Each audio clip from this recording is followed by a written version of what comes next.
Hi, this is Mark and Lance with M1 Specialties, here to show you how to work on a Simmons mixing valve. This is what the valve looks like that is inside the wall. 90% of the problem is this mixing does not move, which is inside of the cartridge. Doesn't make any noise. Does make noise. If it doesn't rattle, if the cartridge is not rattling, that is why the cartridge does not mix. Sometimes it'll actually shut it down, making it so the water doesn't run at all. Don't need to adjust this screw whatsoever. Most people will take that screw out or completely lose it. And this has nothing to do with that particular operation of the valve. That screw there is if you have a place where you don't want the water to be more than 100 degrees, you would take this, slightly turn it in, turn the water on, get your meat thermometer, find out what the temperature is. If it's not adequate, then you would add a little bit more down inside that screw. Oh, you test it again, you find out that it's right at 100. That is the perfect temperature, so nobody gets scalded. That is the only reason that you have that screw. It's not there for anything else. Okay, number two, what most people have problems with these particular valves is removing the seats. There is two seats. You have one seat, which is a small seat, and one seat, which is a large seat. So this is the small seat, and this is the large seat. The way these tools work is you have to have a tool which has a hook on it, because the small seat has to be removed from the valve body first in order to make the big seat wrench go deep enough to catch the notches. I'm going to show you that right now. So the trim has already been removed. The faucet has been, or the house has been turned off, or business. I am taking this, opening up to the on position. Take my wrench. I think I've loosened this already once.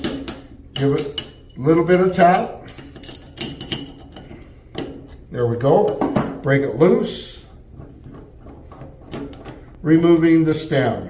Does look a little bit worn and is not moving. That is a sign that that's why that's not mixing properly. So you can see clearly down inside there's two seats. One way down there and one right up here. So what I'm going to do is take the wrench. I'm going to give it another, not very hard, just enough to lock it in place so that that seat will come out through the body of this. Did not hook it. Don't try to force it to do anything. Put it back in, thread it in. If you do not thread it in, you will damage the seat or the threads on the body. So it looks like I'm gonna need to give it a little bit harder tap there. So you see how it sunk into that. Has to be able to pull it through the large seat. If it falls back off again, thread it back in, tighten it down so you don't damage the threads. Number two, this is cut. See how that dropped down inside there? That is to make it so that that will grab that the way you want it to. And there we go.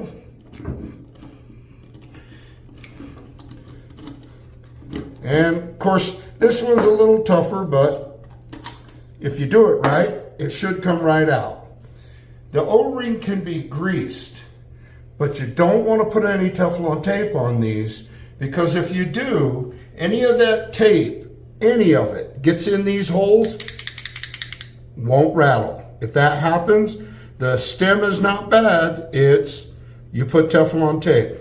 This has a gasket which will seal it, and this has a gasket on the inside which seals around the outside of this seat. That's the reason this has to come out first. So what we're going to do is we're going to go ahead and take our new seats and install them so that you see properly how this is going to be done. So your seat obviously is going to, when you go to put it in, your valve is sitting in this position. So this will go that way. If I try to do that facing down, you see what happens. It falls right off. So I'm going to go, I get the little click. That means that I'm ready to start the threads in the proper direction. I went backwards so that I could feel the start click. And then to tighten this, that's it. You don't have to torque it down. It doesn't have to be torqued. I had to tap the wrench so it holds the seat. I don't want that to fall down there. I want to be able to put it in without it dropping in. Little snug. Sometimes you gotta rattle that around to get that to undo from that hook. Okay, so new stem, new gasket, and we do bonnet nut and gaskets all at one time when we replace. You'll know this is in the open position. This is in the open position. If this is anywheres like that, that is the closed position. You do not want that stem or the new stem to be in that position. This is very simple. You see how easy that dropped down into place. Hand tight. Take my wrench. I'm going to snug that up. Okay? Make sure your wrench fits tight. Good snug. You don't have to get crazy with it. Okay? Some valves have these stops. These stops will shut the water off while you work on the valve so that you don't have to shut off the whole house. Some valves don't have those. The ones that don't have them, well, there's not a lot you can do but replace the whole valve if you want that. So they make this tool here, which is made by a company called Symmons, which is this valve. And that's the tool you're going to need to get this to come apart. And what's nice is they make this tool so that this pin goes in and becomes a T-bar. How convenient. Break it loose. You can see it's just going to come right out with no effort whatsoever.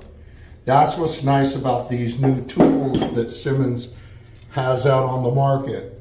Really convenient, really easy to use. Doesn't take much to get these things to move, to get this piece to come out.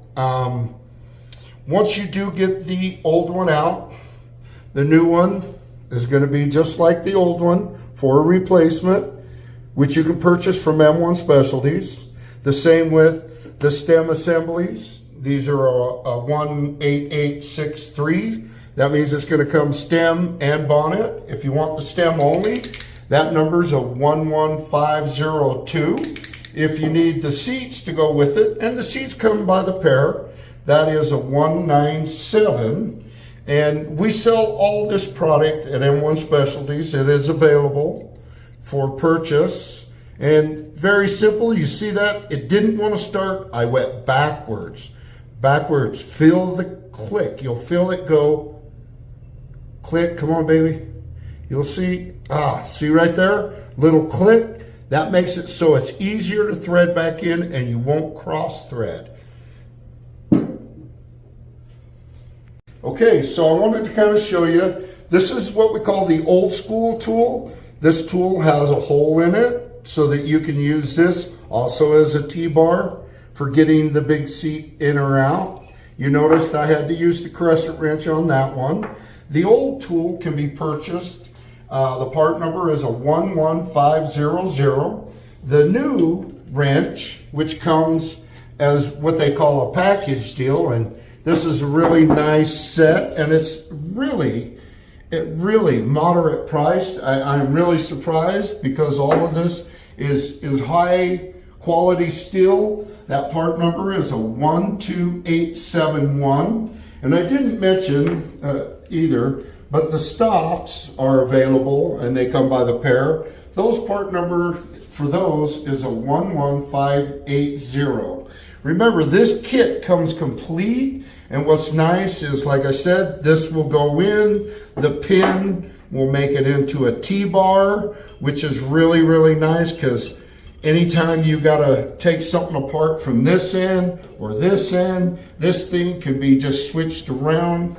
This is, like I said, a T-bar as well, which we have all of this stuff available at M1 Specialties, and we are ready stocked. So if you need quantities, give us a holler. We got it ready to go.